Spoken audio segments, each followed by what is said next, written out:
आप सभी को जय मसीह की। हम परमेश्वर को और एक बार धन्यवाद करेंगे कि आज के दिन उसने हमें फिर से प्रभु का वचन को अध्ययन करने का मौका दिया है। ये हम प्रार्थना करें। प्रभु आपको धन्यवाद करते हैं, आज के दिन आपने हमें दिया और इस तरह से हम लोग इकट्ठा हुए हैं आपके वचन से, आपके इच्छाओं को जानने के लिए कि आप सच में ही एकमात्र जीवित परमेश्वर है, सारा सृष्टि का मालिक। इस सच्चाई को आपके वचन के द्वारा जानने में पवित्र आत्मा हमें मदद कर। बाकी के समय आपके हाथ में रखते हुए प्रार्थना यीशु प्रभु के नाम से मांगते हैं, आमीन। तो प्रिय लोग, इन दिनों में मैं आपको बता रहा हूँ कि इजराइल के इतिहास के बारे में, कि इजराइल को परमेश्वर ने चुना अपने साक्षी के रूप में। और प्रभु ने जैसा प्रतिज्ञा की थी कि अब्राहम से मैं तुझे एक देश दूंगा, परमेश्वर ने दिया, कनान देश, एक बड़ा सा जाति इजराइल जाति बनाऊंगा। और परमेश्वर ने उन्हें आशीषों के मूल के बारे में, जो कि सारे संसार के लिए एक आत्मा का उद्धार का कारण बनेगा, जिसके द्वारा सारा संसार के लोग आत्मिक आशीष को प्राप्त करेंगे, आत्मा का उद्धार, मोक्ष पाएंगे, जिसके बारे में बाइबल में उत्पत्ति 22 अध्याय का 18 पद में प्रभु परमेश्वर ने यहाँ पर स्पष्ट रूप से कहा है अब्राहम से। उत्पत्ति 22 का 18 पद, और पृथ्वी की सारी जातियां अपने को तेरे वंश के कारण धन्य मानेगी, क्योंकि तूने मेरी बात मानी है। तेरे वंश, अगर आप गलातियों में देखेंगे तो वहां पर वंशों के बारे में नहीं, तेरे वंश, अर्थात अब्राहम को प्रतिज्ञा किया वो वंश जो है और कोई नहीं, प्रभु यीशु मसीह, जो कि केवल इजरायलियों के नहीं, सारे जातियों के लिए, पृथ्वी के सारे जातियों के लिए होगा।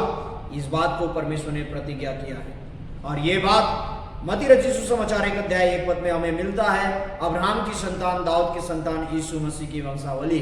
तो यीशु मसीह कहां से आया? अब्राहम से, दाऊद से। और हम जानते हैं कि यीशु मसीह ने संसार में क्यों पैदा लिया, क्यों वो निष्कलंक पुरुष है, क्यों वो निष्पाप देह उसने धारण किया, कुमारी मरियम के द्वारा वो इस संसार में पैदा हुआ, ताकि उसके पवित्र लहू से संसार के सारे लोग उद्धार पाए। और ये प्रतिज्ञा परमेश्वर ने अब्राहम को स्पष्ट रूप से कहा है उत्पत्ति 22 अध्याय का 18 पद में, जिसे मत्ती रचित सुसमाचार 1 अध्याय में हम इस तरह से पूरा होते हुए देखेंगे। परमेश्वर ने इजरायलियों को चुना, बहुत सारे आश्चर्य कारण में दिखाए, उसके बाद परमेश्वर ने अपने को उनमें प्रकट किया और उनके द्वारा परमेश्वर ने अपने वचन को लिखवाया। और वही पुराना नियम के वचन के भविष्यवाणी के मुताबिक मसीह यीशु का जन्म हुआ और वो क्रूस पर मारा गया, गाड़ा गया और तीसरे दिन में जी उठा, और इस तरह से सारे संसार के लोगों को आत्मिक आशीष दिया है। मत्ती 27 का 25 में सब लोगों ने उत्तर दिया, इसका लहू हम पर और हमारी संतान पर हो। यहां पर हम देखते हैं कि इजरायलियों ने सबसे बड़ा गलत चुनाव ये किया था कि उन्होंने यीशु मसीह को क्रूस पर चढ़ाने का, और साथ ही साथ कि उसका लहू ताकि हम पर, हमारे संतान पर आए, ये भी उन्होंने मांगा था, इस श्राप को मांगा था। और हम जानते हैं कि इजराइल के इतिहास में करीबन 2000 साल तक इजरायलियों को परमेश्वर के बातों को ना मानने की वजह से, मसीह के बातों को उल्लंघन करने की वजह से, मसीह को क्रूस पर चढ़ाने की वजह से, हम जानते हैं कि उन पर यह सारा विपत्ति आई है। और इसलिए जब यीशु मसीह क्रूस को लेकर गोलगोथा की ओर जा रहे थे, तो उसने यरूशलेम के पुत्रियों से कहा, यरूशलेम के पुत्रियों, मेरे लिए मत रो, परंतु अपने और अपने बालकों के लिए रो। लूका 23 का 28 में। क्यों?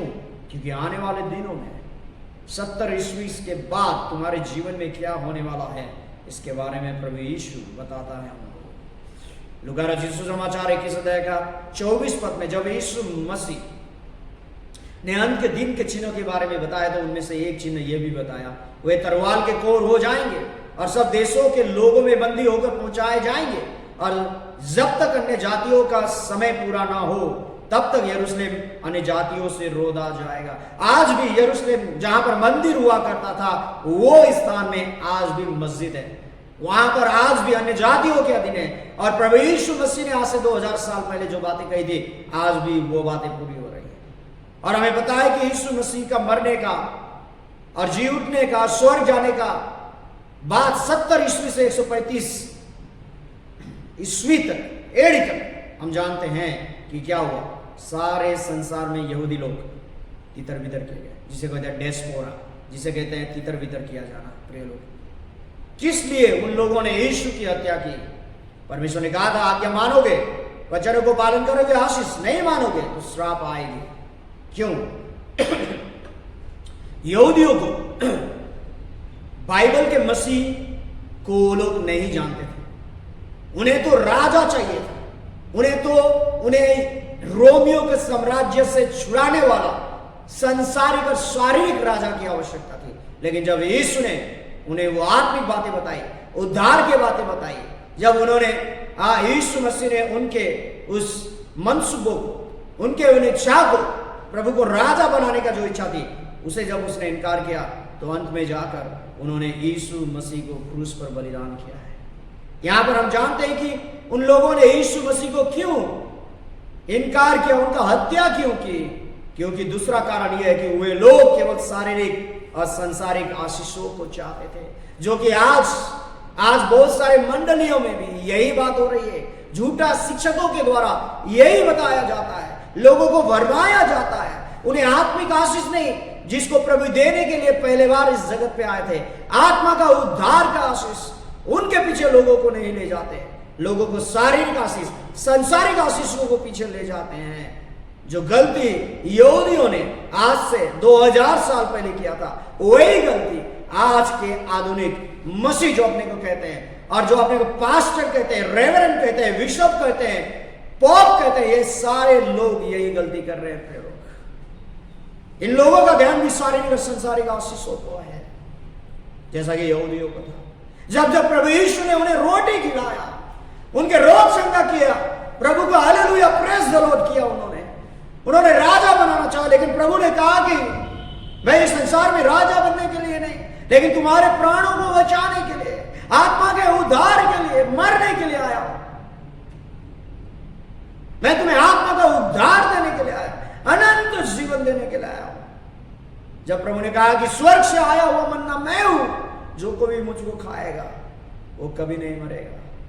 प्रभु ने कहा पुनरुत्थान और जीवन में हूं। प्रभु ने जब आत्मिक बातों को कहा, यहूदी लोग उसे सह नहीं सके, क्योंकि उन्हें सांसारिक और शारीरिक आशीषों की आवश्यकता थी, जिसके वजह से उन्होंने यीशु मसीह के उस आत्मिक अनंत बातों को, स्वर्गीय बातों को उन्होंने नहीं माना। प्रिय लोग, क्योंकि वो लोग को न तो बाइबल के अनुसार मसीह का बारे में पता था, केवल उनका ध्यान शारीरिक और संसारिक आशीषों पर थी, और तीसरा कि उन्होंने यीशु मसीह की उन शिक्षाओं, आत्मिक अनंत बातों की शिक्षाओं को ग्रहण नहीं किया। हम बाइबल में मसीह के दो रूप को देखते हैं, जिसको यहूदी लोग समझ नहीं पाए। पहले बार आने वाला मसीह, दुख उठाने वाला मसीह, दूसरे बार आने वाला मसीह, राजा होकर महिमा का मसीह होकर आएगा।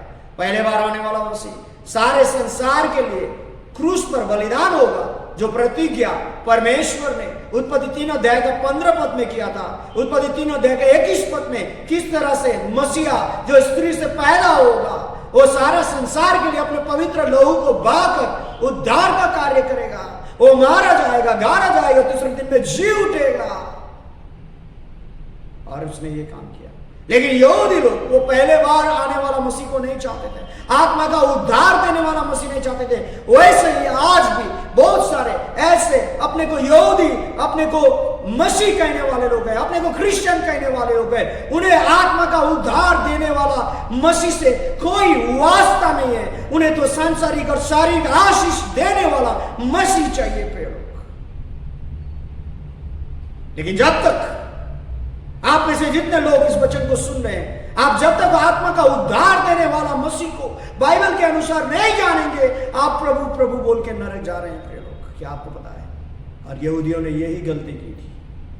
लेकिन अब प्रभु जब आएगा, दोबारा राजा होकर आएगा, वो न्याय करेगा, 1000 साल का राज्य स्थापित करेगा इस संसार में, और उसके बाद वो अनंत का राज्य, स्वर्गीय राज्य स्थापित हम सभी को उसमें ले जाएगा।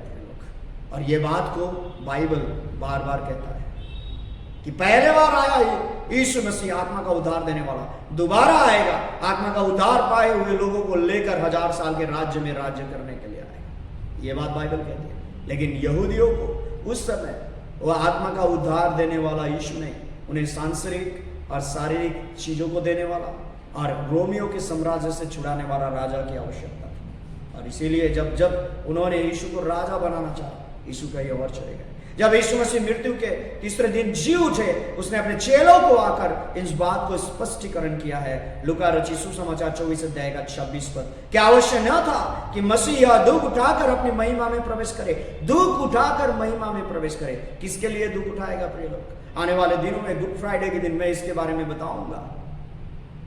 प्रिय लोग, ये बात बहुत जरूरी है।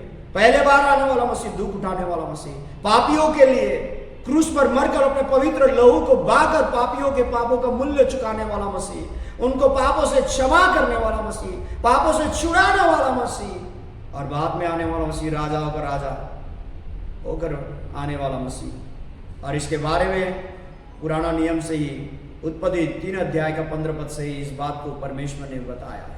पहला पत्रस 1 का 11 पद में उन्होंने इस बात की खोज की कि मसीह का आत्मा जो उनमें था और पहले ही से मसीह के दुखों की ओर और उसके बाद होने वाली महिमा की गवाही देता था, वह कौन से और कैसे समय की ओर संकेत करता है।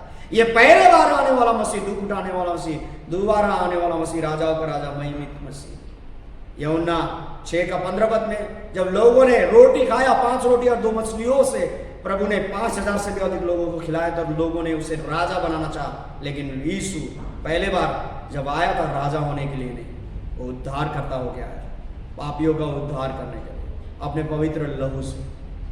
और इसीलिए यूहन्ना 6 का 15 पद में यीशु यह जानकर कि वे मुझे राजा बनाने के लिए पकड़ना चाहते, फिर पहाड़ पर अकेला चला गया।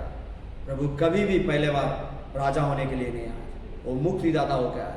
अपने शरीर में कष्ट दुख सहकर अपने पवित्र लहू को बहाकर पापियों को उद्धार देने के लिए, यहाँ तक कि यहूदियों को भी उद्धार देने के लिए, सारे संसार के लोगों को, आदम के संतान को, मनुष्य जाति को उद्धार देने के लिए वो आया था और उसने अपने काम को पूरा कर दिया। इजराइल के इतिहास जो है, भविष्य वक्ताओं की आज्ञा को उल्लंघन किया, इसलिए असुरों के द्वारा, बेबीलोनियों के द्वारा, मेदो पर्शिया, मादी और फारसियों के द्वारा, यूनानियों के द्वारा, रोमियों के द्वारा शासन किया जाए। और जब मसीह यीशु के वाद को उन लोगों ने उल्लंघन किया, देश के चारों ओर तितर बितर किए गए। उनके इतिहास जो है दर्दनाक है, और जिसके बारे में बाइबल में पहले से ही भविष्यवाणी की गई थी कि क्या होगा उनके इतिहास में आने वाले दिनों में। इस इजराइल के इतिहास की दुख भरी जो घटनाएं हैं, जो पहले से ही लिखी गई, इसके बारे में आने वाले दिनों में और भी मैं आपको व्याख्यात्मक रूप में बताने वाला हूँ। आज मैंने मसीह के 2 रूप बताया। जब तक आप पहले बार में आने वाला, आत्मा का उद्धार देने वाला मसीह को नहीं जानते, तब तक स्वर्ग के राज में प्रवेश नहीं कर सकेंगे। अगर आपको शारीरिक और संसारिक चंगाई देने वाला, आशीष देने वाला मसीह चाहिए, तो आप कभी भी स्वर्ग नहीं जा सकते, क्योंकि यीशु मसीह संसार में आया था पहले बार आपको आपके आत्मा का उद्धार देने के लिए, पापों से छुड़ाने के लिए, अनंत नरक से बचाने के लिए आया था। इस मसीह को जानना बहुत ही जरूरी है। प्रभु आप सभी को आशीष करे। आज के लिए इतना ही। जय मसीह की। Thank you.